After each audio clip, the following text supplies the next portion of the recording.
அழிய போகுது. என்ன சொல்றீங்க? அதத்தான் பாட்டுல சொல்ல போறேன், கவனமா கேளு.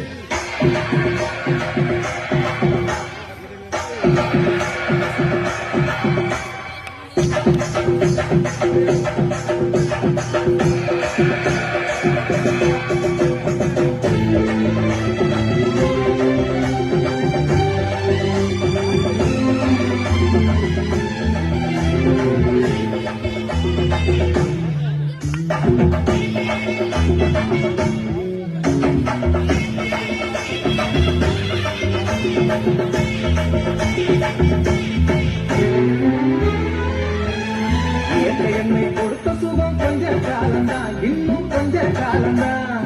மரங்களிலே இலை இருப்பதும் கொஞ்ச காலம்தான், இன்னும் கொஞ்ச காலம்தான்.